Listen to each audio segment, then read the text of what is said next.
بالله من الشيطان الرجيم. بسم الله الرحمن الرحيم.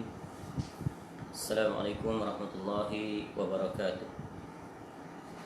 إن الحمد لله نحمده ونستعينه ونستغفره ونعوذ بالله من شرور أنفسنا ومن سيئات أعمالنا. من يهده الله فلا مضل له ومن يضلل فلا هادي له. أشهد أن لا إله إلا الله وحده لا شريك له وأشهد أن محمدا عبده ورسوله. يا أيها الذين آمنوا اتقوا الله حق تقاته ولا تموتن إلا وأنتم مسلمون. يا أيها الناس اتقوا ربكم الذي خلقكم من نفس واحدة وخلق منها زوجها وبث منهما رجالا كثيرا ونساء واتقوا الله الذي تساءلون به والأرحام إن الله كان عليكم رقيبا. يا أيها الذين آمنوا اتقوا الله وقولوا قولا سديدا يصلح لكم أعمالكم ويغفر لكم ذنوبكم ومن يطع الله ورسوله فقد فاز فوزا عظيما. أما بعد فإن أصدق الحديث كتاب الله وخير الهدي هدي محمد صلى الله عليه وسلم وشر الأمور محدثاتها وكل محدثة بدعة وكل بدعة ضلالة وكل ضلالة في النار. اللهم إنا نسألك علما نافعا. Ya Allah, kami memohon kepada Engkau ilmu yang bermanfaat, warizqan thayyiban, dan rezeki yang baik, wa amalan mutaqabbala, dan amal yang diterima. Alhamdulillah, kita bersyukur kepada Allah Subhanahu wa taala. Allah masih lagi memberikan kita kesempatan dan peluang. Allah sampaikan kita untuk bertemu pada majlis malam ini untuk kita kembali menyambung mengambil faedah daripada penjelasan hadis yang ke-19, Al-Hadis At-Tasi' Asyara, iaitu hadis yang dimuatkan di dalam Kitabul Arba'in fi Mabanil Islami wa Qawaidil Ahkam, atau lebih dikenali sebagai Arba'in An-Nawawiyah atau Arba'un An-Nawawiyah, dan yang disusun tak lain dan tak bukan oleh Al-Imam Al-Muhaddits Al-Faqih, ya, Abu Zakaria Yahya bin Saraf bin Muri An-Nawawi Ad-Dimashqi Asy-Syafi'i, atau lebih dikenali sebagai Al-Imam An-Nawawi, mengambil sebenar nama kampungnya, yang lahir pada tahun 631 Hijrah dan meninggal pada tahun 676 Hijrah. Dalam usia muda, Imam Nawawi rahimahullah telah meninggalkan kita, iaitu sekitar 45 tahun. Namun warisannya yang tetap sampai kepada kita kekal sampai hari ini adalah kitab-kitabnya yang penuh dengan manfaat, penuh keberkatan. Dan alhamdulillah kita diberikan kesempatan oleh Allah Ta'ala untuk mengambil faedah daripada salah satu daripada kitabnya yang sangat besar sekali manfaatnya, iaitu yang memuatkan 42 hadis-hadis Nabi SAW yang merupakan wasiat yang agung, merangkumi berbagai hal yang berkaitan dengan pokok-pokok yang berkaitan dengan Islam. Dan sekarang kita berada pada hadis yang ke-19, Al-Hadis At-Tasi' Asyar, yang besar sekali faedahnya, iaitu hal yang berkaitan dengan hak-hak Allah Ta'ala, di mana di dalam hadis ini pada bahagian yang pertama kita telah memberikan sinopsisnya secara keseluruhan, ya, beberapa gambaran-gambaran yang sangat penting yang terkandung di dalam hadis ini. Dan sekarang untuk sesi yang kedua kita akan mengambil satu persatu faedahnya secara terperinci. Baik, ya, ada baiknya kita ulangi kembali matan hadis ini, kemudian kita akan mengambil faedah daripada setiap satu daripada wasiat Nabi sallallahu alaihi wasallam. Qala al-Imam An-Nawawi rahimahullah, an Abil Abbas Abdullah ibn Abbas radhiyallahu anhuma qala kuntu khalfan Nabi sallallahu alaihi wasallam yawman faqala ya ghulam inni u'allimuka kalimat ihfazillaha yahfazka ihfazillaha tajidhu tujahaka idza sa'alta fas'alillah wa idza ista'anta fasta'in billah wa'lam anna al-ummata law ijtama'at ala an yanfa'uka bi syai'in lam yanfa'uka illa bi syai'in qad katabahu Allahu laka wa in ijtama'u ala an yadurruka bi syai'in lam yadurruka illa bi syai'in qad katabahu Allahu 'alaika rafi'atil aqlamu wa jaffatis suhuf rawahu at-Tirmizi wa qala haditsun hasanun sahih. Wa fi riwayatin ghairi at-Tirmizi ihfazillaha tajidhu amamaka ta'arraf ila Allah fi ar-rakha'i ya'rifka fi ash-shiddah wa'lam annama akhta'aka lam yakun liyusibaka wa ma asabaka lam yakun liyukhti'aka wa'lam anna an-nasra ma'as sabri wa anna al-faraja ma'al karbi wa anna ma'al usri yusra. Dari Abu Abbas Abdullah bin Abbas radhiyallahu anhuma, dia berkata, pada satu hari aku pernah berada di belakang Nabi sallallahu alaihi wasallam.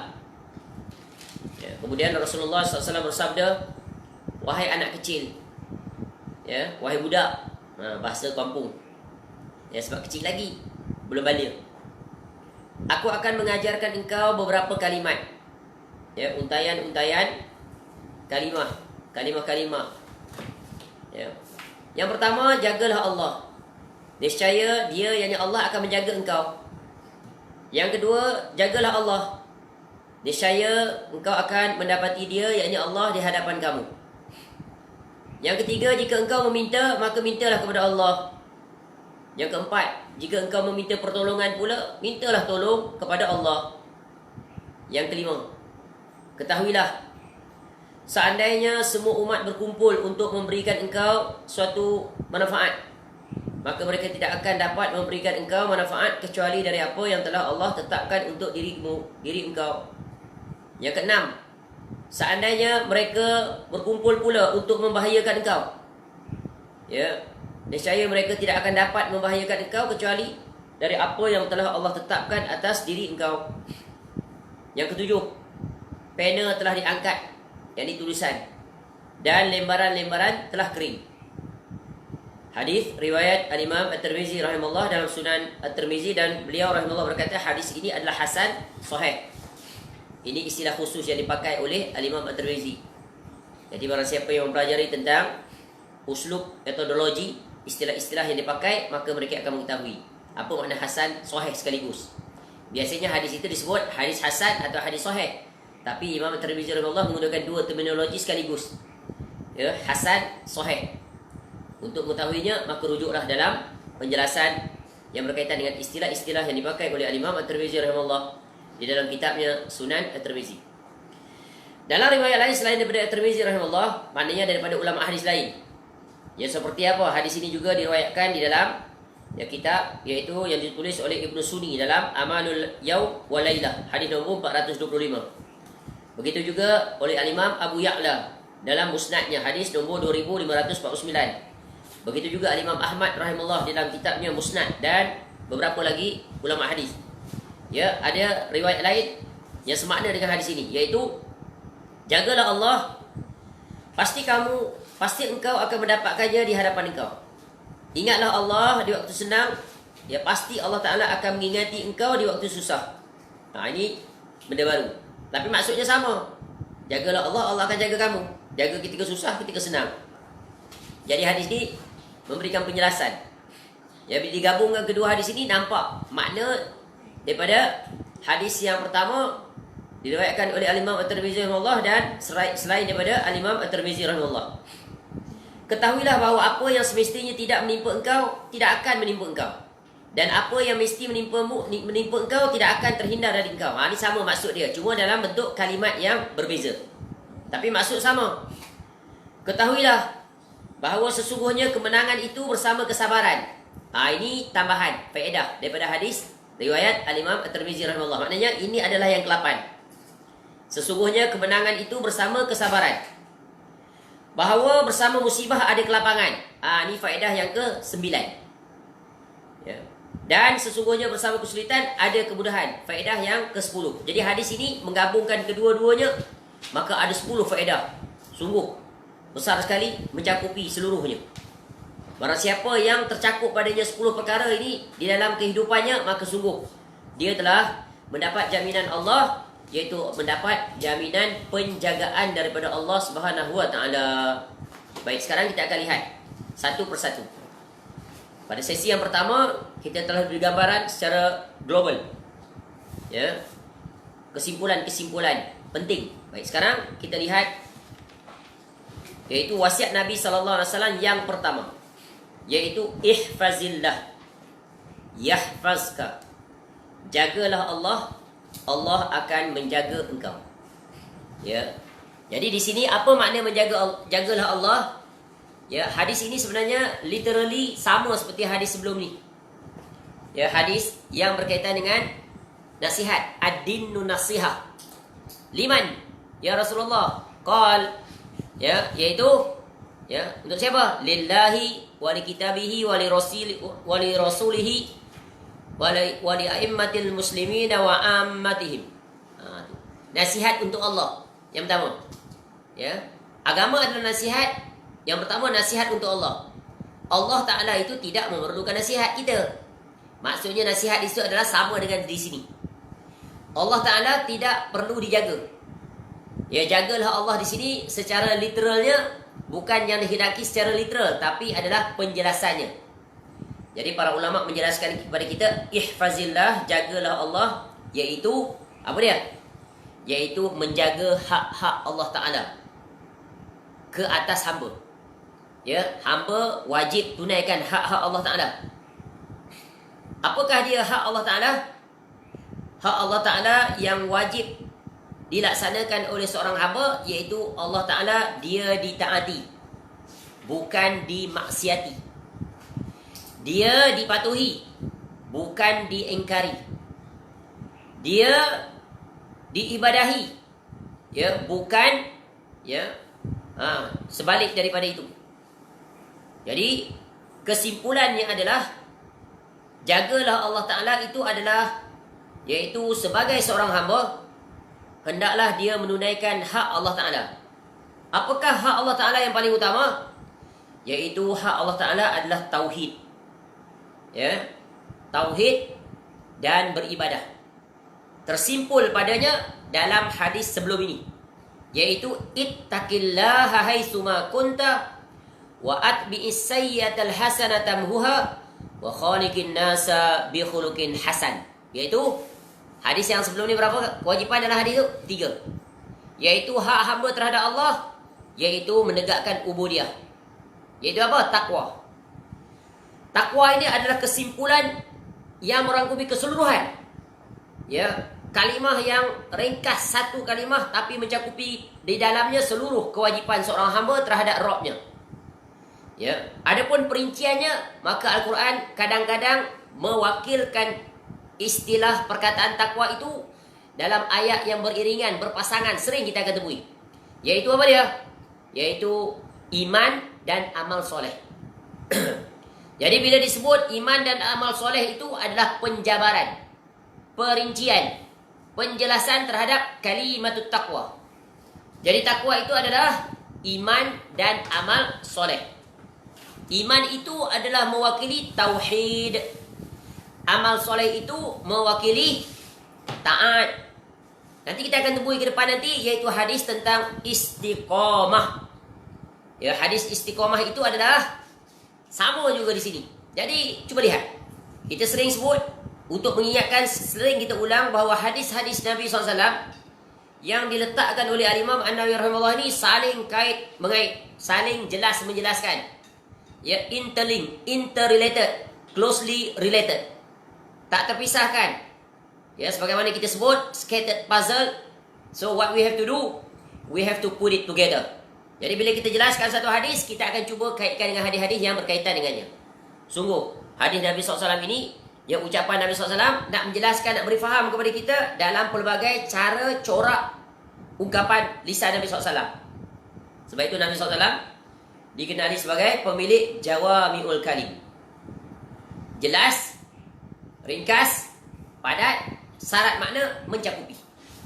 Yang tak dimiliki oleh selain daripada Nabi SAW. Dan seluruh ungkapan Nabi SAW itu dalam pelbagai versi itu, ia adalah benar lagi dibenarkan. As-sadiqul masduq. Ya, Nabi SAW seorang yang benar lagi dibenarkan. Baik, kembali. Jadi, hak Allah yang pertama, yang utama, yang tak boleh digeser adalah takwa kepadanya. Takwa, perinciannya adalah iman dan amal soleh. Iman itu merujuk kepada tauhid. Ya, amal soleh itu merujuk kepada taat. Dan dia berjalan beriringan. Ya. Jadi, inilah yang dimaksudkan di dalam banyak ayat-ayat Al-Quran yang menjelaskan tentang perkara ini. Contoh, Allah Ta'ala berfirman, Innani anallahu la ilaha illa ana fa'budni. Surah Toha ayat 14. Ya, sesungguhnya aku ini adalah Allah. Innani anallahu la ilaha illa. Tidak ada Tuhan yang berhak diibadahi melainkan aku. Fa'budni, maka hendaklah kamu ibadahi aku. Itu perintah Allah. Iaitu wajib kita menegakkan ubudiyah, iaitu melaksanakan ibadah. Dan ibadah ini adalah luas cakupannya. Ya, sebagaimana ayat lain Allah memerintahkan kita dalam surah An-Nisa ayat 36. Wa'budullah wa la tusyriku bihi syai'a. Dan sembahlah Allah. Ya, dan jangan sesekali menyekutukannya dengan sesuatu apapun. Jadi, beribadah kepada Allah adalah kewajipan seorang hamba. Sebagai seorang hamba, kita adalah hamba. Ya, sebagai seorang hamba, kita diatur, bukan mengatur. Kewajipan hamba adalah melaksanakan seluruh hak-hak Allah Ta'ala.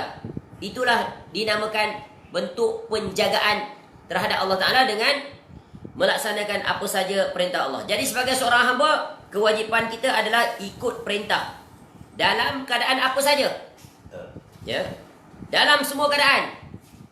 Ya, dalam keadaan senang, dalam keadaan susah, ya, dalam keadaan lapang, dalam keadaan sempit, dalam keadaan kaya, dalam keadaan miskin, ya, dalam keadaan bersendirian, dalam keadaan di keramaian, dalam apa sahaja, ya, di mana pun kita berada, ya, maka kewajipan iaitu, ya, menegakkan ubudiyah kepada Allah yang merupakan hak Allah Ta'ala, maka wajib kita tunaikan. Jadi sebagai seorang hamba, menjaga hak-hak Allah adalah tugas kita sepanjang hayat. Ya, tiada istilah pencin, tiada istilah, ya, bila ada keinginan baru berbuat. Tidak ada istilah begitu. Ya, bila ada free time baru nak berbuat. No. Ibadah adalah, ya, sentiasa. Ya, always. Ya, continuously according to the apa yang Allah telah regulated. Solat ada waktu dia. Must be punctual, on time. Ya, puasa ada waktunya. Ya, must be, ya, executed during that particular month. Begitulah amalan-amalan yang lain. Jadi tidak ada istilah, ya, nanti dulu, tunggu dulu, esoklah, sibuk dan sebagainya. No. There is no excuse at all dalam menjaga hak-hak Allah Subhanahu Wa Taala. Jadi hak Allah Taala yang paling utama adalah iaitu tauhid. Hak Allah adalah tauhid. Ya. Dan larangan Allah Taala pada masa yang sama hendaklah ditinggalkan, iaitu kesyirikan. Ya, sebab itu, ya, Nabi SAW diutuskan sebagai Rasul yang terakhir untuk menegakkan dua jurusan, iaitu ani'budullah hawajtanibut taghut, iaitu sembahlah Allah saja dan jauhilah taghut. Sebab itulah, ya, bila kita mempelajari tentang akidah, maka yang pertamanya kita akan dijelaskan tentang kalimatut tauhid. Ya, kalimatut tauhid itu syahadah yang pertama. Ya. Sebab itu, ya, kewajipan yang paling besar, perintah yang paling besar adalah mentauhidkan Allah. Itu adalah hak Allah Ta'ala yang sangat agung, yang tiada kompromi. Sehingga berkata salah seorang ulama, yaitu Syekhul Islam Al-Imam Muhammad bin Abdul Wahhab rahimahullah dalam kitabnya Al-Usul Ats-Tsalatsah wa Adillatuha. Apa kata beliau rahimahullah tentang kewajipan nombor 1 ini? Wa a'zamu ma amara Allah bihi. Ya, dan sebesar-besar perkara yang diperintahkan oleh Allah Taala dengannya, yaitu at-tauhidu, yaitu mentauhidkan Allah. Ma makna at-tauhid? Huwa ifradullahi bil ibadah, yaitu mengesakan Allah Ta'ala dalam beribadah kepadanya. Itulah nama tauhid. Wahada yuwahidu tauhidan, menjadikan sesuatu itu satu. Ya, kemudian yang keduanya adalah lengkap maknanya. Wa a'zamu ma naha anhu, dan sebesar-besar apa yang dilarang oleh Allah Ta'ala, yaitu asyirku, yaitu syirik kepada Allah. Ma makna asyirku? Wa huwa da'watu ghairihi ma'ahu, yaitu dia mengambil sekutu-sekutu, menyembah kepada selainnya di samping menyembah Allah Ta'ala. Maka ini adalah hak Allah Ta'ala mutlak, tak boleh digeserkan. Nombor 1, jatuh yang nombor 1 ni, jatuh seluruh ibadah. Dia teori domino. Sebab tu dia duduk tangga yang pertama ranking syahadatain. Wajib belajar. Ya, sebab itu nanti jika ada kesempatan panjang umur, selesai kita mempelajari 42 hadis ini, kita akan masuk tentang perbahasan tentang memahami tentang penegakan kalimatut tauhid, memahaminya dengan betul, tepat sebagaimana yang diajarkan oleh para ulama kita, ulama Rabbani. Sebab bab nombor 1 ni jarang diajar, jarang disampaikan kepada masyarakat, padahal dia adalah pokok nombor 1. Jatuh ke semuanya.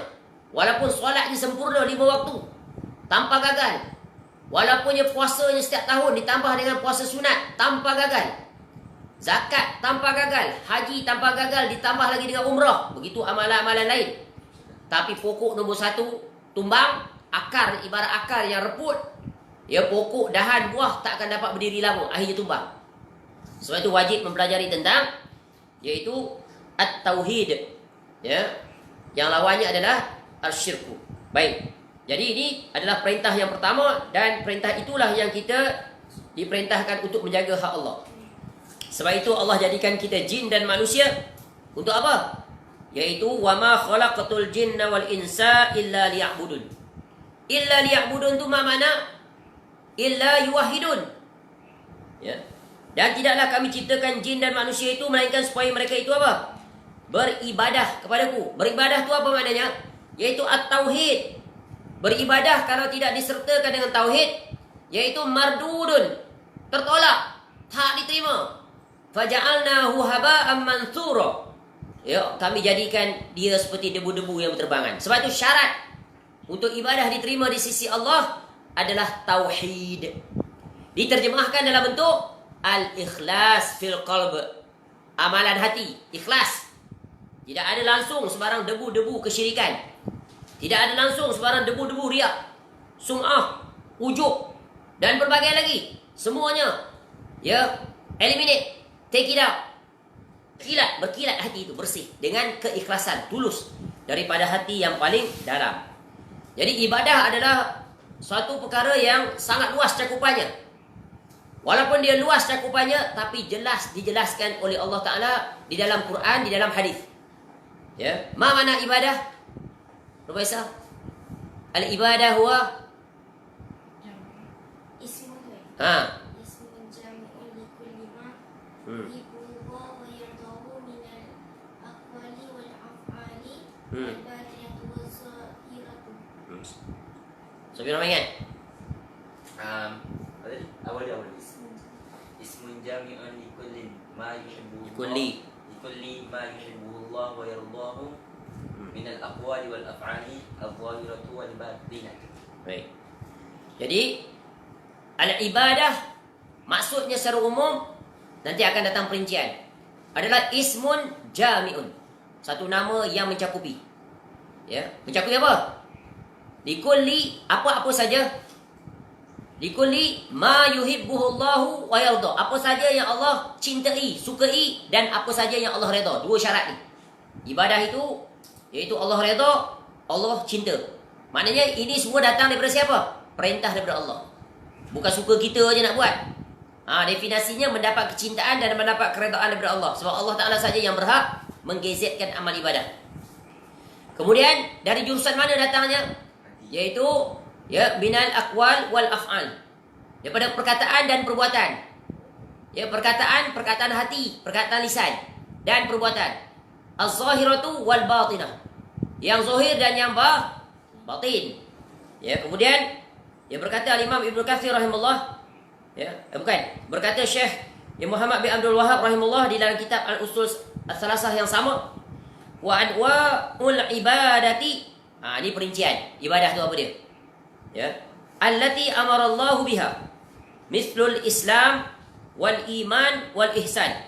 Ni dah belajar secara ringkas pada hadis yang kedua. Dan cabang-cabang wa anwa'u ataupun macam-macam jenis-jenis ibadah itu adalah yang Allah perintahkan dengannya. Allah perintahkan kepada kita untuk melakukannya seperti apa? Al-Islam. Apa yang teranggunan dalam Islam? Amal ibadah, betul kan? Yang zahir. Kemudian wal iman, amal ibadah yang batin. Wal ihsan, merangkumi keseluruhan. Wa minhu, begitu juga.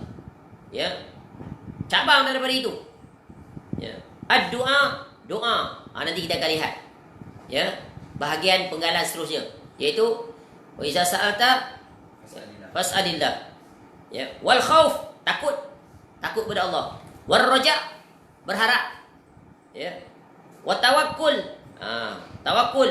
Wa tawakkul. Kemudian war ruhbah. Tu.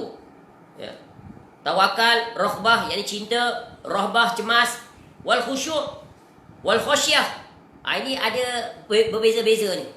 Hampir sama. Khosyah takut. Al khauf pun takut, tapi nanti ada perbezaan. Tapi bukan di sini tempatnya untuk kita menjelaskan. Tapi cuma kita nak letak contoh-contoh ibadah. Al inabah, kembali kepada Allah, iaitu bertaubat. Kemudian wal isti'anah. Ini fa iza sta'anta fasta'in billah nanti. Wal isti'azah, iaitu memohon perlindungan. Wal istighatsah, juga memohon untuk mengangkat kesulitan. Nanti kita akan bahas tentang bab isti'anah. Kita akan sebut juga istighatsah dan isti'azah. Sebab tiga tu adalah bentuk permohonan.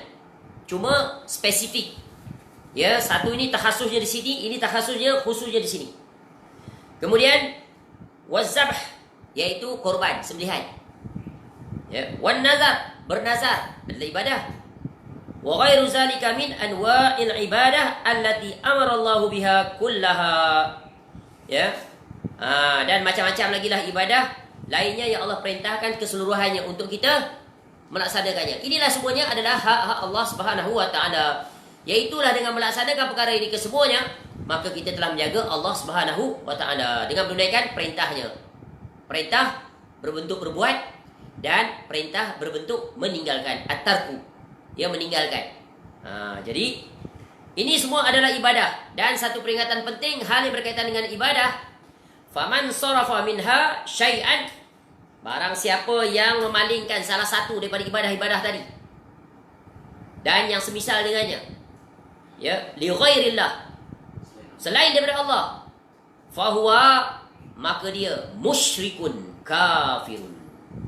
Ini hukum mandatori, maka dia jadi kafir. Dia musyrik. Sebab apa? Memalingkan ibadah yang menjadi kekhususan bagi Allah, maka dia musyrikun kafirun. Ini kaedah yang sangat kuat, yang wajib kita berpegang teguh dengannya tanpa menoleh ke kiri dan ke kanan. Dan inilah yang membezakan di antara orang yang benar-benar menjaga tauhid dan orang yang bermain-main, orang yang meremeh-remehkan tentang tauhid sehingga dia membuka pintu-pintu kepada kesyirikan. Kemudian dia berdegil mengatakan itu tetap tauhid, padahal dia telah berpaling, iaitu dia telah menyelisihi perintah Allah, menyelisihi perintah Rasul sallallahu alaihi wasallam. Ini secara kesimpulan mudah. Adapun perinciannya, kita telah sebutkan beberapa di antaranya ketika membahaskan tentang kitab, iaitu kitab kitab Usulus Sunnah dan kitab Syarhus Sunnah. Dan kita juga telah jelaskan terperinci di dalam mensyarahkan ya beberapa kitab yang disusun oleh Syekhul Islam Al-Imam Al-Mujaddid Muhammad bin Abdul Wahhab rahimahullah. Sungguh Syekh rahimahullah meninggalkan warisan kitab yang tak ternilai di dalam menjaga kemurnian, kesohihan, ketulinan akidah yang berjalan di atas akidahnya para Rasul-Rasul alaihi wassalatu wassalam, ya, khusus yang ditutup oleh Nabi SAW. Ya, kita telah mempelajari ya kitab Al-Usul As-Salasah wa Adillatuha. Kita telah mempelajari kitab Qawaidul Arba', 4 kaedah. Kita telah mempelajari kitab Usulus Sittah, 6 kaedah. Kita telah mempelajari kitab Nawaqidul Islam, pembatal-pembatal keislaman. Kita sedang dalam proses mempelajari semula, iaitu Kitabut Tauhid. Ya. Dan banyak lagi kitab-kitab syekh seperti kitab Akidah, iaitu Syekhul Islam Muhammad bin Abdul Wahhab rahimahullah. Kalau ada kesempatan nanti kita akan pelajari ya tentang ya akidah Syekh rahimahullah yang orang tuduh dengan pelbagai gelaran dikatakan kesesat dan sebagainya. Ya, setelah kita mempelajari 2 kitab akidah, iaitu kitab Syarhus Sunnah oleh Al-Imam Al-Muzani rahimahullah, anak murid Al-Imam Syafi'i rahimahullah di Mesir, dan kitab Usulus Sunnah oleh Al-Imam Ahmad bin Muhammad bin Hanbal rahimahullah, murid Al-Imam Syafi'i rahimahullah di Baghdad. Sekarang kita ambil kitab yang ketiga, iaitu salah satu tulisan yang ditulis oleh Syekhul Islam, iaitu Muhammad bin Abdul Wahhab rahimahullah, iaitu suratnya kepada penduduk Qasim menjelaskan tentang akidahnya. Nanti kita compare. Ya, berbeza tak di antara akidahnya dengan 2 akidah ulama salaf ini? 2 akidah ulama salaf ini adalah salinan daripada akidah Al-Imam Syafi'i rahimahullah. Akidah Al-Imam Syafi'i rahimahullah salinan daripada akidahnya Nabi SAW. Jadi kita lihat, ya, buat perbandingan ni, ya, adakah sama atau menyelisihi? Maka di situ kita tahu, ya, sama ada Syekh Muhammad Abdul Wahhab rahimahullah berada di atas akidah yang benar atau akidah yang batil. Sebab apa? Kitab-kitab Syekh Muhammad Abdul Wahhab rahimahullah ni orang tak belajar, sebab orang memberi tuduhan pada dia. Ya, sebab itu kita hendaklah ya menegakkan keadilan. Untuk mengetahui seseorang itu benar atau tidak, ya, kita bergantung pada sumber primer, bukan sumber sekunder yang ditulis oleh musuh-musuhnya khususnya. Kita baca sendiri kitabnya, maka di situlah kita akan temui hakikat kebenaran. Ini kaedah, ya, tapi banyak orang menyelisih kaedah ini. Mereka mengambil daripada mulut tulisan-tulisan musuh-musuhnya, padahal orang yang dituduh itu telah berlepas diri daripada seluruh tuduhan-tuduhan mereka itu. Sebab itu Syekh rahimahullah sungguh membuat satu ungkapan, haza buhtanun azim. Sesungguhnya tuduhan-tuduhan yang disasarkan kepadaku semuanya sungguh adalah ya, iaitu hanyalah ya perkara yang dusta, buhtanun azim. Dan mereka-mereka yang menuduhnya nanti akan bertanggungjawab di hadapan Allah. Ya, sebab itu kita kena teliti, berhati-hati. Jangan asal terima ya perkataan orang walaupun dia ulama dan sebagainya. Ya, sebab kebenaran itu diukur dengan ya, iaitu sumber yang paling utama daripada orang yang dituduh, bukan orang yang menuduh. Baik. Jadi kesimpulan penting daripada bahagian yang pertama, jagalah Allah, iaitu hendaklah kita menunaikan hak-hak Allah Ta'ala, iaitu wajib kita beribadah kepada Allah dalam mentauhidkannya. Sebab itulah sebagai seorang Muslim, ya, juga Syekh rahimahullah tengok buat satu istilah yang sangat agung dalam kitab kecil ni. Kitab Usul Salasah ni, kalau sesiapa saja mempelajarinya, hatta musuh dia yang tak suka pada Syekh Muhammad Abdul Wahhab rahimahullah, buang kulit ni, jangan nampak penulis dia. Kalau dia baca, pasti dia akan memuji kitab ini. Sebiji, selaras dengan dalil-dalil Quran dan hadis Nabi SAW. Tak ada satu yang keluar. Ya. Sebab Syekh rahimahullah mendatangkan banyak dalil, qala Allah wa qala Rasul. Cuba lihat ketika mana Syekh rahimahullah menafsirkan, memberi makna apa makna Islam. Ya, apa makna Islam? Tengok, definisinya sangat jami' wal mani'. Ringkas, padat, syarat makna. Iaitu kata Syekh rahimahullah, wa huwal istislamu lillahi bitauhid. Ini kan hak Allah. Wal inqiyadu lahu bitta'ah. Wal bara'atu minasyirki wa ahli. Inilah dia, jaga Allah Ta'ala. Ranking nombor 1. Iaitu sebagai seorang Muslim, maka hendaklah kita menegakkan kepada Allah, iaitu mentauhidkan Allah dan tunduk, wal inqiyad, mentauhidkan Allah dan tunduk, ya, wal inqiyadu lahu bitta'ah, tunduk dengannya dan ucap kalimah tauhid ni, la ilaha illallah Muhammad Rasulullah, dah ikrar, dah terima dengan hati, wajib tunduk dengan pembuktian pengamalan. Ya, wal inqiyadu lahu bit ta'ah, dengan taat. Wal bara'atu minasyirki wa ahli, dan berlepas diri daripada syirik dan sekutu-sekutunya. Bukankah ini selaras dengan ayat-ayat Al-Quran yang kita baca tadi? Ya, contoh yang kita baca tadi. Ya. Cuba lihat, kita selalu baca dalam surah Al-Kahfi hari Jumaat. Cara Quran baca ayat terakhir 112. Faman kana yarju. A'udzu billahi minasyaitonir rajim. Faman kana yarju liqa'a rabbih falyamal 'amalan salihan wa la yusyrik bi'ibadati rabbih ahada. Baik, ayat ini sungguh penutup pada surah Al-Kahfi. Ayat yang memberikan syarat dan jawab. Faman kana yarju liqa'a rabbih. Barang siapa yang berharap untuk bertemu dengan Rabbnya. Bertemu di mana Rabbnya? Di negeri akhirat. Siapa yang akan dapat jumpa dengan Allah Ta'ala ni? Orang yang beriman dan bertakwa. Orang yang mentauhidkan Allah. Orang yang menjaga hak-hak Allah Ta'ala. Ni perintah Nabi SAW ni, ihfazillah. Mereka menjaga hak Allah Ta'ala. Hak Allah Ta'ala adalah apa? Yang pertama tadi, dalam surah tadi. Barang siapa yang berharap untuk bertemu dengan Allah, yang akan dapat bertemu dengan Allah, yang akan dapat melihat wajah Allah, hanya orang mukmin, hanya orang yang bertakwa, iaitu ahli syurga. Para ulama sebut, pertama kali mereka akan melihat Allah, iaitu ketika di padang mahsyar. Orang beriman saja. Orang kafir ditutup hijab. Sebab nikmat Allah, melihat Allah adalah nikmat kemuncak. Ya, tak dapat dibandingkan dengan nikmat syurga, melihat wajah Allah secara langsung. Dan di dalam syurga, penghuni-penghuni syurga akan dapat melihat wajah Allah secara langsung.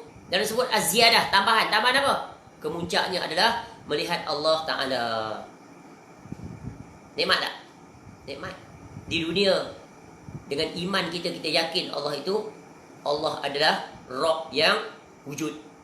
Allah itu ada. Kita yakin Allah itu ada, lalu kita menunaikan hak-hak Allah Ta'ala. Kita jaga sebaik mungkin iman kita, padahal kita tak pernah tengok. Ya, dengan keyakinan kita yang bersungguh, yang dalam itu, nanti Allah akan berikan ganjaran di dalam syurga, dapat melihat langsung wajah Allah. Nikmat tak? Sangat nikmat. Ya, alangkan kita dapat melihat wajah kekasih kita pun nikmat. Ya, bakal isteri kita tu tak pernah tengok. Ya, bila tengok? Lepas kahwin, hari pertama lepas akad nikah, masuk dalam bilik, buka muka. Ya Allah, ini isteri aku lawanya. Ya Allah, isteri aku ni tak lawanya. Contoh. Atau, ya Allah, suami aku tak handsome-nya. Atau handsome-nya suami aku. Ya, syukur pada Allah. Handsome tak handsome, tetap bersyukur. Sebab Allah dah takdirkan kita bertemu. Dia sebagai pasangan. Terima kekurangan, terima kelebihan. Baik, kembali. Ya, dengan manusia pun kita berasa nikmat yang amat sangat. Ya. Lama tak jumpa. Bertahun-tahun. Ya, suami belajar di luar negara. Isteri duduk dalam negara. Suami pergi keluar negara buat PhD, tak bawa isteri sebab anak ramai. Nak sekolah kat sini tak mampu bawa ramai-ramai jauh. Isteri pula tak tahan di negeri sejuk. Tak tahan. Ya, pasang kipas pun tak tahan di Malaysia, tambah pergi luar negara. Beku terus badan. Tinggal dia. Dalam 3 tahun, 4 tahun, 5 tahun balik suami dia. Seronok tak? Sangat seronok. Lama. Begitu juga suami seronok tengok isteri, tengok anak-anak dah besar anak aku. Masya Allah. Ini perumpamaan yang untuk mendekatkan pemahaman. Allah itu Maha suci daripada permisalan seperti itu. Cuma nak memahamkan. Bayangkan ni, kemuncak nikmat. Ya, Masya Allah. Jadi, kita jaga Allah Ta'ala, Allah Ta'ala jaga kita. Ya, tapi dengan syarat, iaitu jaga Allah. Jadi, hendaklah kita sebagai seorang Muslim, sebagai seorang hamba, tengok ayat tadi bagi syarat. Faman kana yarju liqa'a rabbih falyamal amalan salihah. Hendaklah dia melakukan amalan-amalan yang soleh.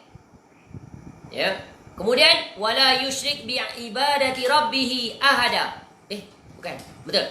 Ya. Satu amal soleh. Amal soleh ni kalau Quran sebut amal soleh, maknanya kalau dia guna satu perkataan, maknanya masuk dua dalam tu. Iaitu apa? Apa dia?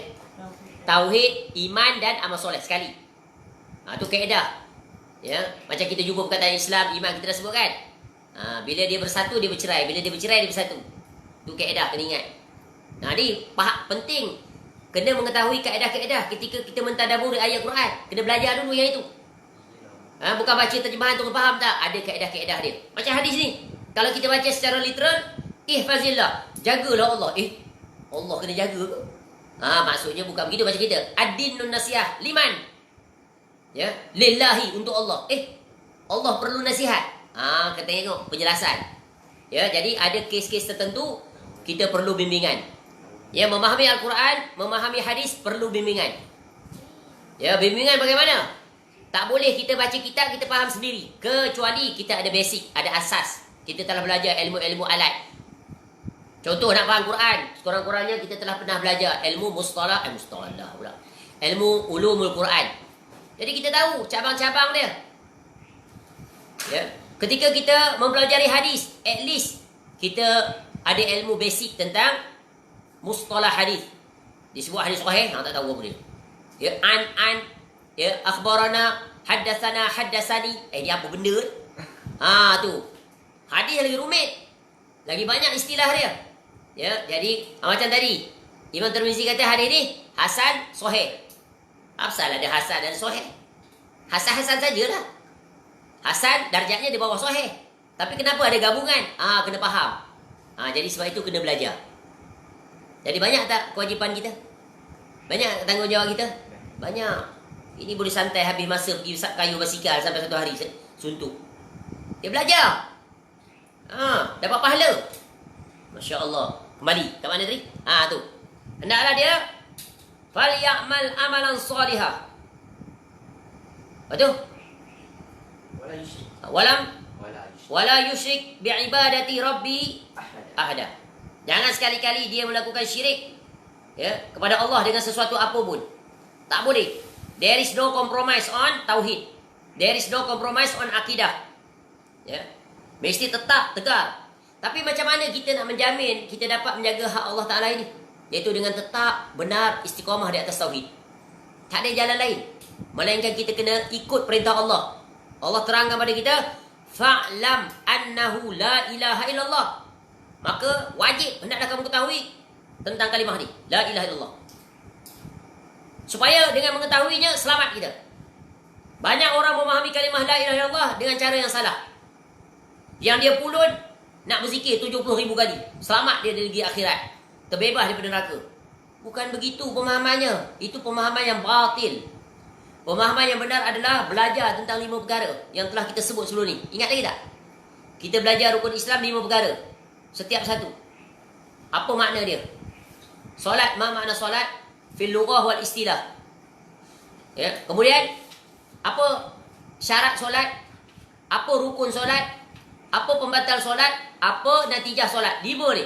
Maka kalimah la ilaha illallah Muhammad Rasulullah 5 dia kena mengilmuinya. Sebab itu Allah perintahkan fa'lam annahu la ilaha illallah. Ini juga satu kaedah kena ingat. Bila kita temui Allah sebut la ilaha illallah, automatically masuk dalamnya adalah Muhammad Rasulullah. Bila disebut bergandingan la ilaha illallah Muhammad Rasulullah untuk lebih menjelaskan. Faham? Bukan bermakna bila disebut kalimah la ilaha illallah itu hanya kepada Allah saja, tidak kepada Rasul. Sebab apa? Nabi SAW ya kena digandingkan. Sebab Allah Ta'ala menyebut tidak ada ilah yang berhak diibadahi dengan benar melainkan Allah. Tapi bagaimana kita nak beribadah kepada Allah? Bagaimana? Kalau tak dijelaskan, iaitu tentang penjelasnya. Siapa penjelasnya? Iaitu Nabi SAW. Sebab tu datang kalimah Muhammad Rasulullah.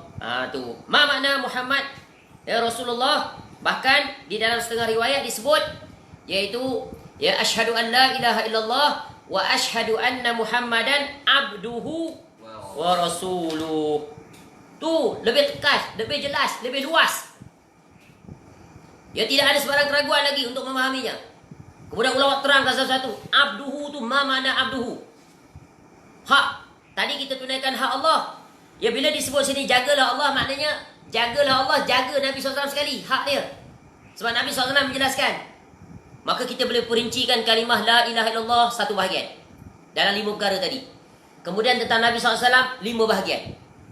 Ya, sama. Apa makna Muhammad ya, abduhu wa rasuluh? Apa makna dia?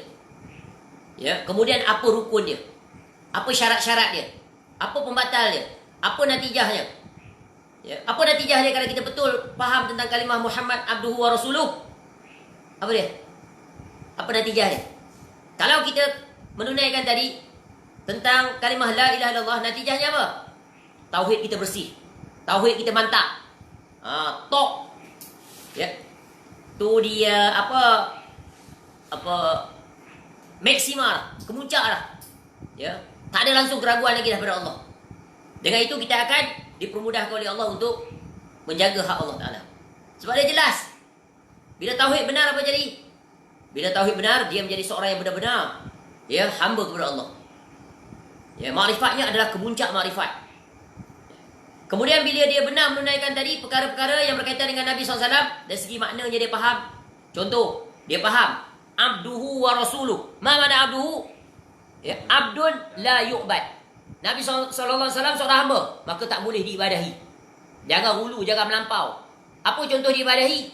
Dia minta kepada Nabi SAW, wahai Rasulullah, kami ada masalah sulit, susah, tolong angkat COVID-19 ni daripada kami ya Rasulullah. Tu musyrikun kafirun. Sebab apa? Meletakkan Nabi SAW di posisi Allah Ta'ala sebagai Rabb yang diminta. Padahal permintaan ya, memohon sesuatu selain daripada Allah, yang hanya Allah Ta'ala saja yang mampu melakukannya, maka ya, sama ada orang itu hidup atau mati, musyrikun kafirun. Faham tak ni? Yang Allah Ta'ala saja yang boleh memperkenankannya. Nanti kita akan detailkan pada ya bahagian yang kedua. Ya, bahagian yang ketiga, yang keempat tu. Minta kepada Allah. Minta pertolongan, minta kepada Allah. Ya. Kemudian rangkap yang kedua adalah apa? Yaitu wa rasuluh. Ma makna wa rasuluh? Apa makna rasul? Nabi sallallahu alaihi wasallam sebagai rasul. Ya betul lah, utusan. Yaitu apa? Ya, wa rasulun la yukzab. Ya, tak boleh didustai. Jangan mendustakan apa saja yang didatangkan oleh Nabi SAW. Iaitu tasdiquhu fima akhbara. Ya. Tasdiquhu fima akhbara, membenarkan apa saja yang dibawa oleh Nabi SAW. Itu prinsip wajib. Ya, kemudian apa dia lagi? Ya, ta'atuhu fima amar. Taat terhadap apa yang diperintahkan oleh Nabi SAW. Jadi bila kita faham wa rasulun la yukzab bal yuta'u wa yuttaba. Ni kalau tanya pada orang, kebanyakan barangkali tak boleh jawab dia. Buat test. Betul kan? Boleh jawab? Masa? Tulis. Sebab tu kena tulis. Nanti ke depan kita pakai whiteboard. Tapi sebab kuliah ni kuliah hadis, kita tak tulis. Tapi kita belajar akidah spesifik, kita akan tulis satu-satu. Jadi catat. Jadi bila kita faham perincian ini, Masya Allah. Masalahnya, perkara yang berkaitan dengan akidah ni tak dipelajari di sekolah. Dengan terperinci. Dia kena belajar secara tafsil. Bukan mujmal. Ya, bukan secara mudah begitu, kena perinci. Sebab ini yang akan menyelamatkan kita nanti. Bila kita jaga Allah adalah hak yang nombor satu ni, selamat kita di negeri akhirat. Kalau kita tak jaga hak Allah Ta'ala yang nombor satu ni, ya, tak akan selamat. Kita berada pada jurang yang sangat berbahaya. Sebab boleh saja berlaku, iaitu apa? Ya, ketergelinciran ketika hidup di dunia, iaitu terlibat di dalam perkara-perkara yang membawa kepada kesyirikan. Dan itu banyak berlaku. Ya, ciri yang paling senang sekali adalah orang pergi ke kuburan, meminta kepada ahli kubur yang telah mati. Sebab itu nanti kita akan perincikan ketika, ya, jika kamu meminta, mintalah kepada Allah. Ya, jika kamu memohon perlindungan, mintalah perlindungan kepada Allah. Baik, boleh faham?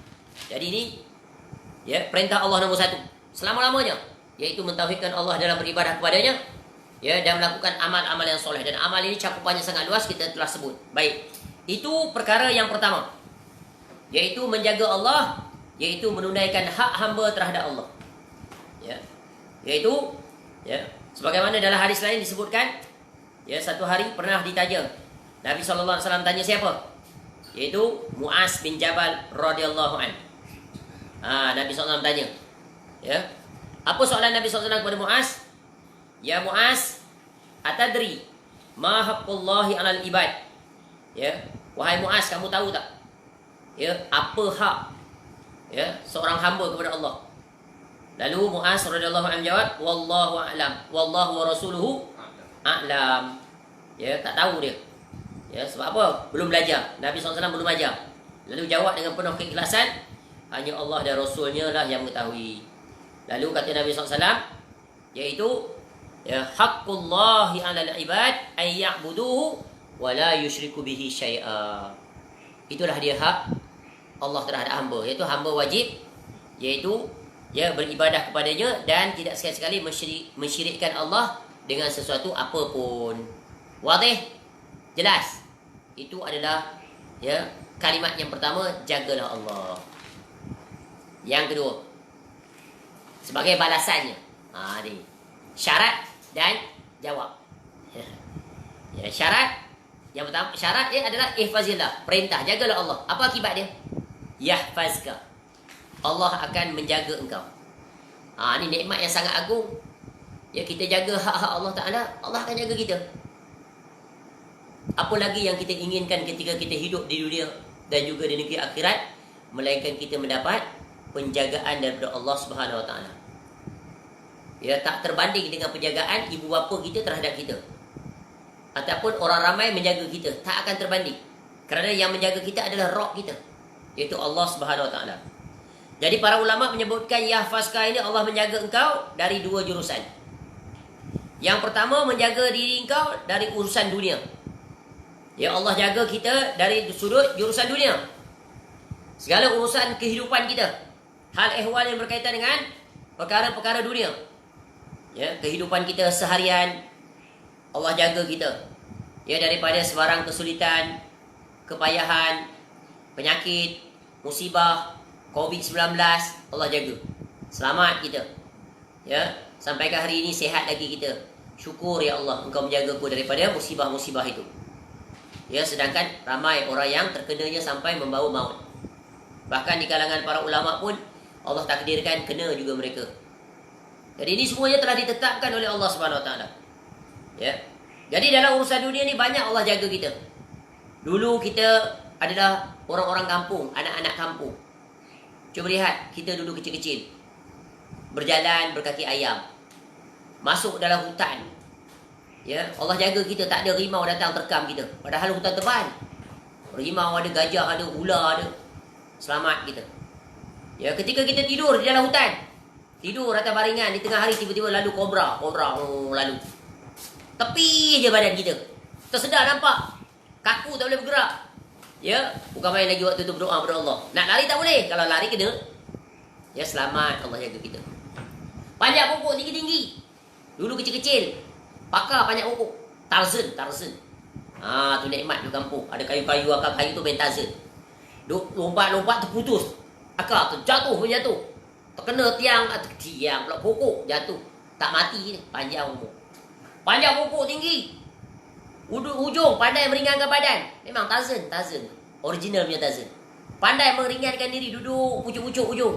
Tiba-tiba patah, jatuh sampai ke bawah. Elok dia. Tak patah kaki. Allah jaga, nampak tak? Banyaknya kalau kita nak catat waktu pengalaman waktu kecil, ya Allah, banyaknya penjagaan Allah pada kita. Ya. Jalan seorang-seorang. Tak ada orang nak kidnap. Dulu tak ada kenderaan, dulu banyak lori balak. Nak pergi satu tempat jauh, ya, tahan lori balak. Kecil lagi kita seorang-seorang, berhenti lori balak tu, ambil kita naik. Kalau dia nak kidnap, lama dah dia kidnap. Dia nak buat bukan-bukan, lama dah. Tapi Allah jaga kita, nampak tak? Ketika kita jalan bersendirian di lorong-lorong yang gelap, ada orang-orang jahat yang memerhatikan, tapi selamat kita. Seolah-olah dia tak nampak kita ketika berjalan. Nampak tak? Banyaknya dalam situasi Allah selamatkan kita. Ya, kadang-kadang kita memiliki pengalaman anak kita hilang. Sampai kita jadi fobia. Ramai-ramai naik kereta pergi airport, parking jauh. Tiba-tiba nak hantar anak naik pesawat di malam hari, waktu subuh gelap lagi. Kalut-kalut tengok-tengok dah masuk dekat tempat nak boarding lah, ataupun nak pergi register. Tengok-tengok seorang tak ada, anak ramai. Sampai 8. Ya, terlupa, Allah lupakan semuanya. Tertinggal dalam kereta. Cepat-cepat pergi. Alhamdulillah, tengok-tengok anak tu dipeluk oleh security guard. Security guard tu apa? Bangla ke apa? Melayu, pegang dia. Dia waktu gelap. Alhamdulillah, keretanya ada ni, apa? Remote. Alarm.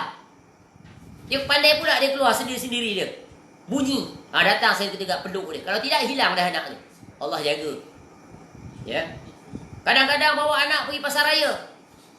Ni lah mak ni dia jenis lalai. Dia duduk kalik tengok pakaian, dia lupa anak dia. Anak pula jenis Tarzan juga. Ya. Pantang lepas sekali, hilang. Cari mana tak ada. Tengok-tengok, ya Allah. Punya jauh perjalanan dia, tapi ada orang tiba-tiba pegang anak tu. Bawa hantar balik ke kedai buku. Kedai buku bukan kedai pakaian. Betul kan? Alhamdulillah, takdir Allah dia bawa ketika dia berjalan tadi, budak kecil dia tak tentu arah. Dia jalan ikut kaki dia. Bukan ikut mata dia. Jalan bawa. Tiba-tiba datang makcik tu 2 orang, bawa balik anak tu hantar ke kedai buku. Jaraknya jauh. Di Kuala Lumpur. Tengok Allah takdirkan jaga anak tu. Padahal dah tahu, tak tahu arah nak cari mana anak. Takdir Allah dia bawa beg yang beli buku. Ada nombor kedai kat situ. Kedai tu namanya. Jadi makcik tu dengan anggapan tengok pada beg tu, ini barangkali daripada kedai ni. Bawa pergi kedai. Tengok-tengok ada mak ayah di situ. Nampak tak? Betapa banyak Allah jaga kita. Sebab tu kita bersyukur pada Allah. Sebab tu kita tak boleh bergantung pada diri sendiri. Banyaknya pertolongan Allah. Ya. Kadang-kadang kita pergi luar negara. Ya, kadang-kadang kita kehilangan pasport dan sebagainya. Tapi Allah mudahkan urusan kita. Akhirnya dapat kita terbang pulang kembali. Allah mudahkan banyak dalam urusan. Ya, kadang-kadang ditahan di airport. Suspected terrorist. 2 jam kena tahan. Cek sana, cek sini, cek situ. Tak berjumpa juga. Dia tengok muka hampir kurang sama lah. Tapi IC tak sama, pasport tak sama. Tapi still, you are suspected. Tapi Allah tolong tiba-tiba. Dia tergerak hati polis tu untuk nak telefon. Telefon syarikat yang kita nak pergi. Telefon betul. Lepas kita. 2 jam dah tu nak integration. Nampak tak? Jadi kalau kita senaraikan banyaknya penjagaan Allah pada kita, tak terhitung. Contoh. Ya. Isteri nak bersalin. Last minute bawa anak kereta. Ya. Asalnya nak pergi hospital A. Tapi nampak macam nak bersalin sangat dah. Ya, tukar planning. Ya. Belum masuk hospital lagi dah bersalin dalam kereta. Tu dia. Nampak tak? Allah jaga, elok je bersalin. Selamat, sampai Allah mudahkan jalan. Allah gerakkan hati kita, change from plan A to plan B. Ya. Mudahkan sampai. Banyak ni tak terhitung. Jadi Allah jaga kita dalam urusan dunia ni tak terhitung banyaknya. Ketika kita sulit. Sebab apa? Sebab kita jaga Allah Ta'ala di setiap masa. Ya. Ini penjagaan dunia tak terhitung. Banyaknya ketika kita sulit, susah. 1 sen pun duit tak ada di rumah. Anak-anak ramai. Ya. Rumah nak bayar sewa, kereta nak bayar. Ya. Sekolah nak disekolahkan anak. Ya, sekolah sekarang tak macam dulu. Ya. Kena ada duit dan sebagainya. Ni nak masuk sekolah bulan 1. Anak pula ramai berderet. Semua je sekolah. Sekolah pula sekolah swasta. Sebab apa? Nak bagi pendidikan terbaik. Nak sekolah integrated, ada agama sekali. Ya, supaya anak tu belajar agama sekali, belajar dengan pelajaran sekali. Terpaksa. Inilah pengorbanan ibu bapa pada anak-anak. Ya, sebab dulu dia tak pernah merasa sekolah begitu. Dulu dia sekolah sekular je. Agama tak belajar, apa tak belajar, sampai tulisan Jawi pun tak pandai, baca Jawi pun tak pandai. Daripada darjah 1 sampai tingkatan 5 tak pernah belajar Jawi. Tulis Jawi tak pandai, baca pun tak pandai.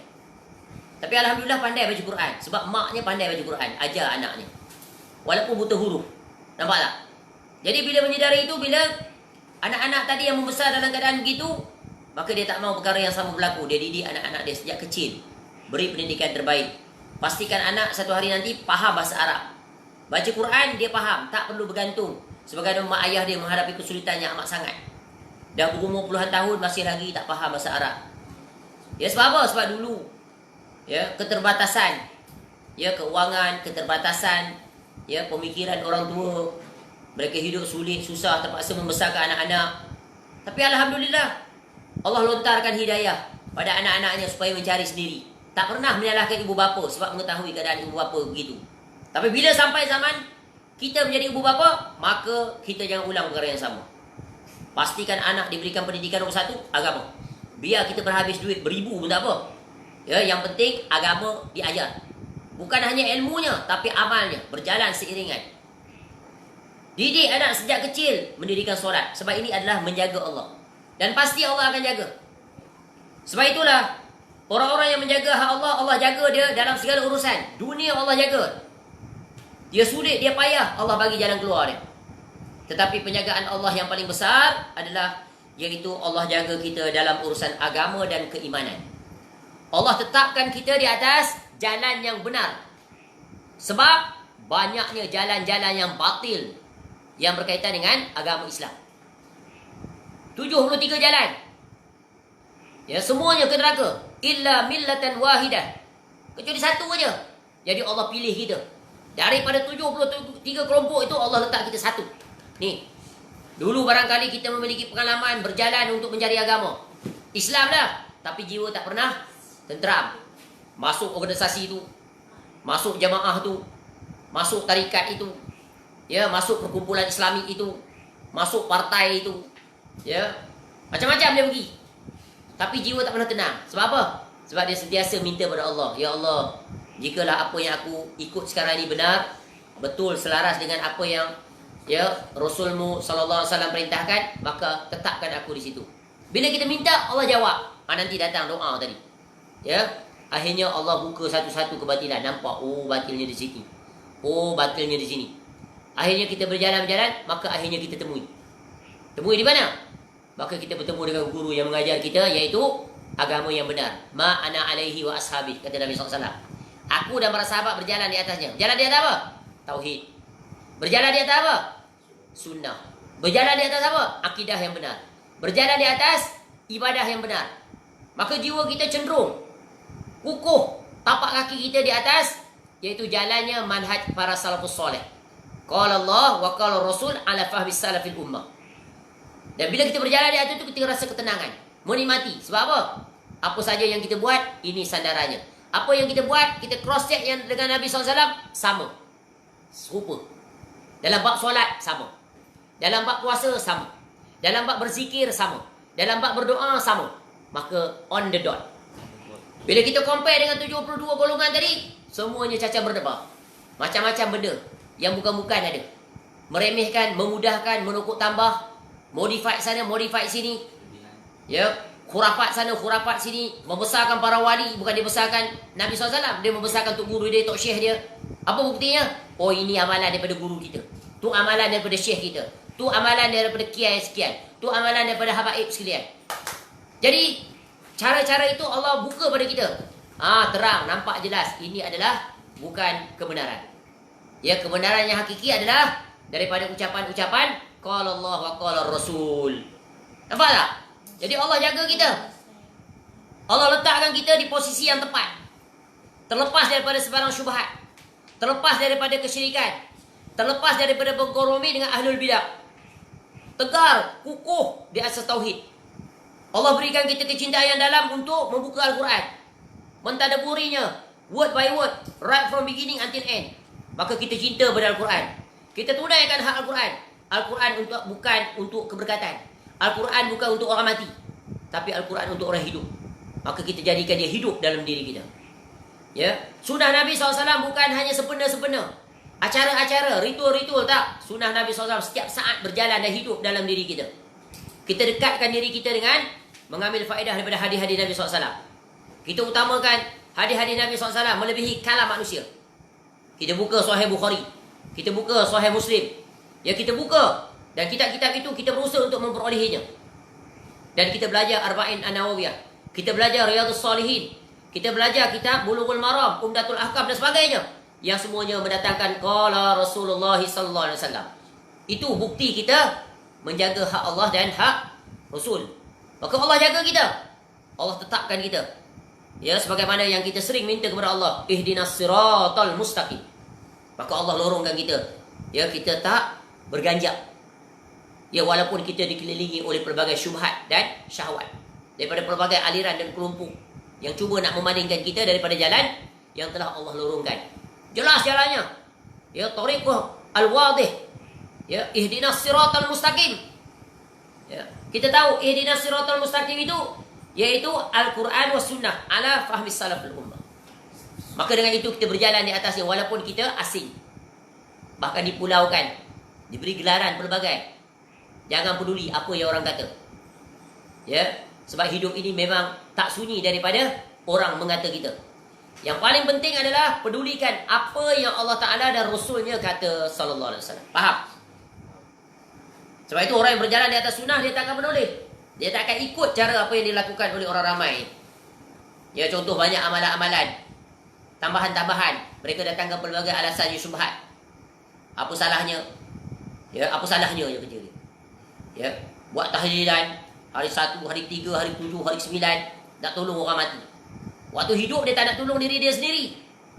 Yang Allah perintahkan setiap diri bertanggungjawab terhadap amal masing-masing. Maka kita bersungguh-sungguh untuk mempersiapkan bekal. Sebagaimana kita sebut dalam hadis sebelum ini, iaitu tentang takwa. Wa tazawwadu fa inna khairaz zadi taqwa wattaquni ya ulil albab. Ya, maka Allah jaga kita dalam urusan agama, itulah nombor 1.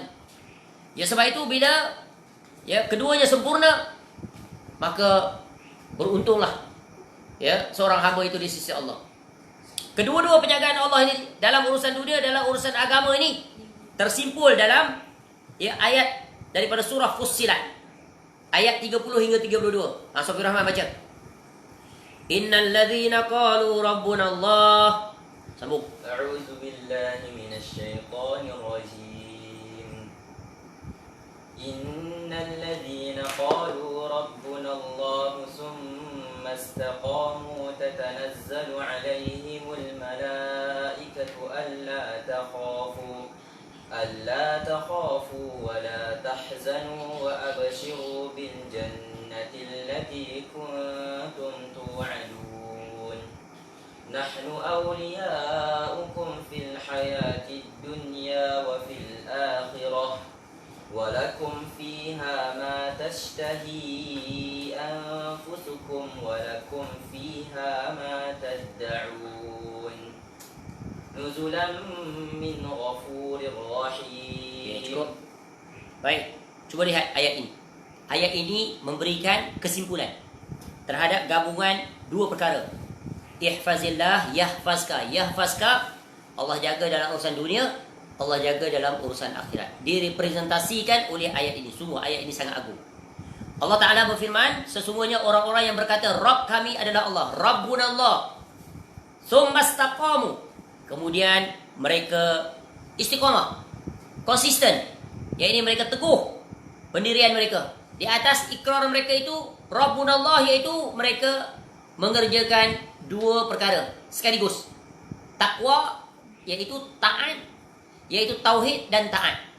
Consistently until they die. Until they die. Sehingga mereka mati. Ya, kemudian mereka meneguhkan pendirian mereka. Ni ciri yang kedua. Yang pertama, ikrar mereka, Rabb kami adalah Allah. Kemudian yang kedua, meneguhkan pendirian mereka, istiqamah. Ya, yang ketiga, maka malaikat-malaikat akan turun kepada mereka dengan berkata, malaikat datang sebagai bentuk penghargaan, pemuliaan, penjagaan atas perintah Allah kepada orang yang memiliki dua sifat tadi, iaitu mereka menjaga hak Allah Ta'ala. Ya. Iaitu kata malaikat, janganlah kamu merasa takut dan janganlah kamu merasa sedih hati. Ya, jadi dua perkara yang diucapkan oleh malaikat. Ya. Jangan takut. Ya. Don't be afraid. Don't worry. Yang kedua, janganlah sedih hati. Don't be sad. Jangan sedih. Yang ketiga, bergembiralah. Be happy. Tu, be happy. Ya. Be happy dengan apa? Dengan syurga, paradise are waiting for you. Ya. Yang telah dijanjikan kepada kamu. Allah berjanji. Allah menepati janji. Ya. Kemudian kamilah pelindung-pelindung kamu dalam kehidupan dunia dan akhirat. Malaikat tu Allah utuskan. Wakil Allah Ta'ala utusan. Tugas mereka apa? Di antaranya, itulah malaikat Al-Hafazah, jaga kita. Ya. Ibaratnya bahasa kita bodyguard. Jaga kita. Guarded us from terselewing. Daripada urusan akhirat. Tidak melakukan kesyirikan dan sebagainya. Ya. Kamilah pelindung-pelindungmu dalam kehidupan dunia dan akhirat. Di dalamnya syurga kamu memperolehi apa yang kamu inginkan dan memperolehi apa yang kamu minta. Sebagai penghormatan bagimu dari Allah yang Maha Pengampun lagi Maha Penyayang. Jadi ayat ini menjelaskan tentang, yaitu ya, syarat telah tertunai, yaitu menjaga hak-hak Allah Ta'ala, maka Allah jaga kita. Bagaimana Allah jaga? Yaitu yang pertama, malaikat datang. Ya, malaikat datang dalam bentuk apa? Dalam bentuk memberikan perangsang, dorongan, motivasi.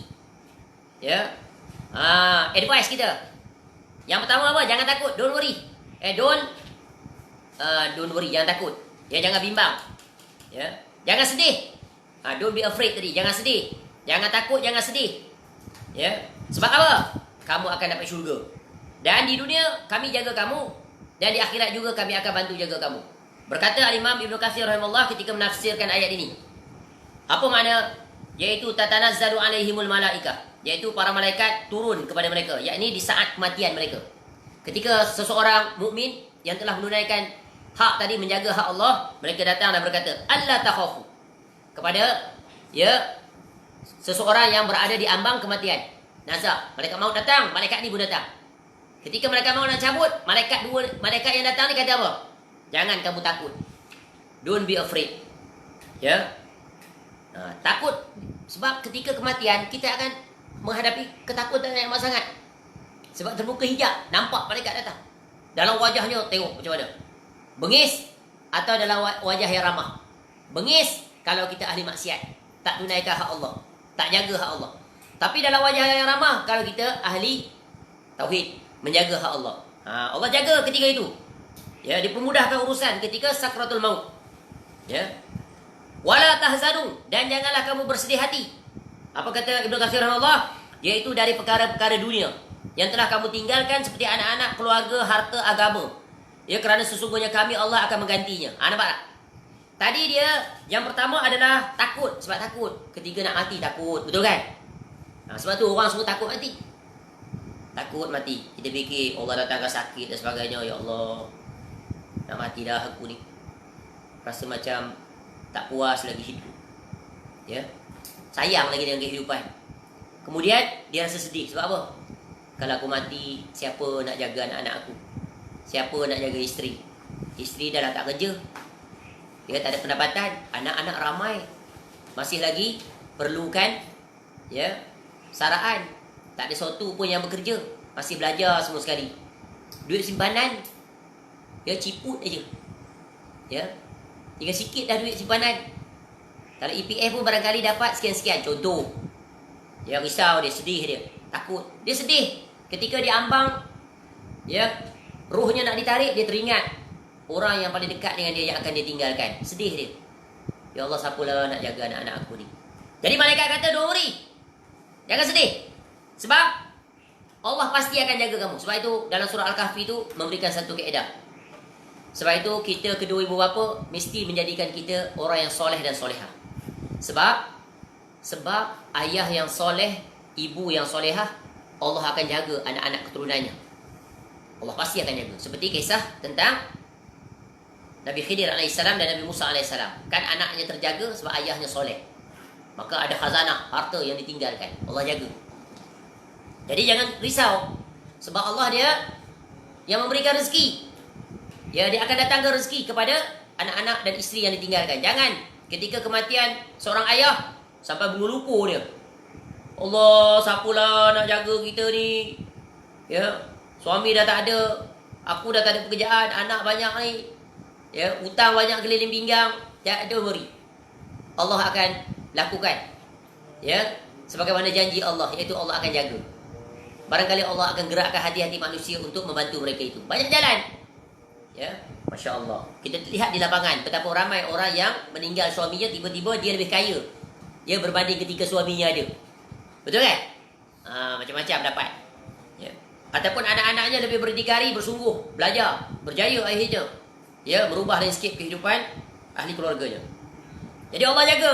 Itu jaminan. Dan bergembiralah kamu dengan memperoleh syurga yang telah dijanjikan kepada kamu. Ya, kemuncak nikmatnya adalah Allah berikan kita syurga. Kemudian Allah kata, kamilah pelindung-pelindung kamu dalam kehidupan dunia dan akhirat. Jadi apa nak risau? Jangan risau. Dunia ni mudah sekali untuk meraih dunia. Berusaha dengan apa cara pun halalan, insya-Allah rezeki tetap ada.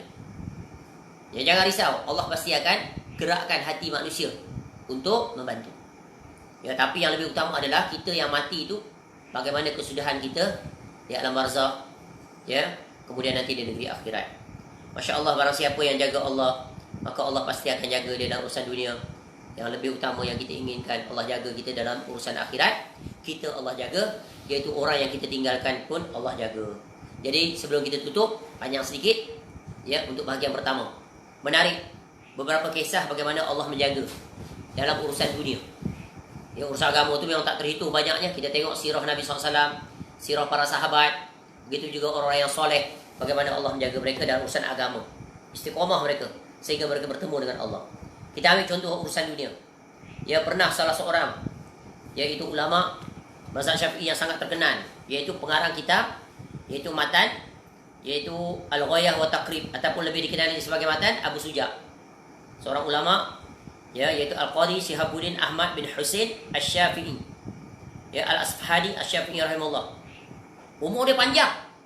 Ulama ni disebut umurnya yaitu mencapai sekitar 160 tahun. Tetapi 160 tahun kuat dia macam orang muda. Kita rata-rata umur 60 tahun aja, dia 160. Ya. Tapi kuat sehingga mencengangkan orang, sehingga orang mencela dia. Macam orang muda. Kau ni dah tua tapi macam orang muda, kuat bukan main, melompat sana melompat sini, istilah kita. Macam orang jogging. Tengok jogging umur dah 70, 80, kuat dia macam orang muda, kalah orang umur 40 tahun. Tu kan nampak mencari ajal. Cik. Lalu apa kata Syekh ni bila orang tegur dia? Ni tengok Ibnu Rajab Al-Hambali kata apa? Hazihi jawarihu hafiznaha 'anil ma'asi fis sighar. Masya-Allah. Fa hafizaha Allah 'alaina fil kibar. Ini anggota-anggota tubuh badan aku ni, kata Syekh tadi rahimahullah. Ya, aku jaga seluruh anggota tubuh badan aku ni sejak aku dari muda ni. Daripada melakukan sebarang maksiat. Mata aku jaga, telinga aku jaga, tangan aku jaga, mulut aku jaga, kaki aku jaga, kemaluan aku jaga, semuanya lah aku jaga. Jangan sekali-kali berbuat maksiat. Maka fahafizahullahu alaina fil kibar. Maka Allah jaga aku ketika aku ke usia tua. Tu. Jadi salah satu resepi untuk sihat berterusan adalah tinggalkan maksiat, taat kepada Allah. Menakjubkan tak? Tak makan apa pun, vitamin bagai-bagai, tak injek botox whatever, no. Tapi dia jaga hak Allah Ta'ala. Seluruh anggota tak digunakan untuk kemaksiatan. Sungguh ini orang yang langka, nadir di zaman ini. Ya, cukup sangat tu contoh, masa panjang juga ini. InsyaAllah panjang umur, besok kita akan masuk iaitu bahagian yang kedua pula. Iaitu, sebab itu kalau disyarahkan sikit ulama, syarah khusus hadis ini panjang, satu buku tebal. Ya, tak apalah kita berlama sedikit supaya lebih dapat pemahaman. InsyaAllah panjang umur kita akan lihat iaitu wasiat Nabi SAW yang kedua, iaitu ihfazillahu tajidhu tajahaka. Ya, tujahaka. Ihfazillah tajidhu tujahaka.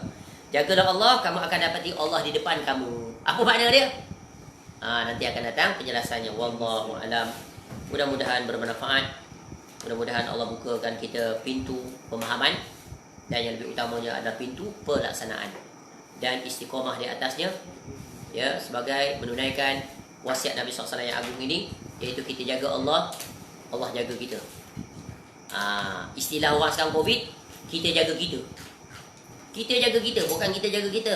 Kita jaga Allah, Allah jaga kita. Barulah datang slogan, kita jaga kita. Baru tepat. Itulah dia tauhid. Maka kena ubah slogan. Jagalah Allah, jagalah kita, jaga kita. Baru betul. Kombinasi dengan asbab-asbab, musabab. Dengan hal yang berkaitan dengan kuasa mutlak Allah Subhanahu Wa Taala. Wallahu a'lam. Mudah-mudahan bermanfaat. Semoga Allah Taala yang memberikan kita istiqamah, kesungguhan, kesabaran di dalam menuntut ilmu. Dan dengan itu kita akan meraih keberkahan. Yang nanti ilmu itu akan memberi manfaat kepada kita. Sehinggalah kita sampai ke penghujung usia, kita dapat termasuk dalam ayat tadi, innal ladzina qalu rabbuna Allah tsumma istaqamu tatanazzalu alaihimul malaikah ila akhir ayat. Wallahu a'lam. Semoga Allah Taala menghimpunkan kita bersama dengan pengarang kitab ini, ya, di atas jasanya yang sangat besar Al-Imam An-Nawawi rahimahullah. Dapat kita bersama nanti di dalam syurga Firdaus bersama dengan Nabi sallallahu alaihi wasallam, ma'al ladzina an'amta alaihim minan nabiyyin was-siddiqin wasyuhada'i was-salihin wa hasuna ulaika rafiqa. Wallahu a'lam. Subhanakallahumma wa bihamdika asyhadu an la ilaha illa anta astaghfiruka wa atubu ilaik. Wa sallallahu ala nabiyyina Muhammad wa ala alihi washabbihi wasallam. Wa akhiru da'wana anil hamdulillahi rabbil alamin. Assalamualaikum warahmatullahi wabarakatuh.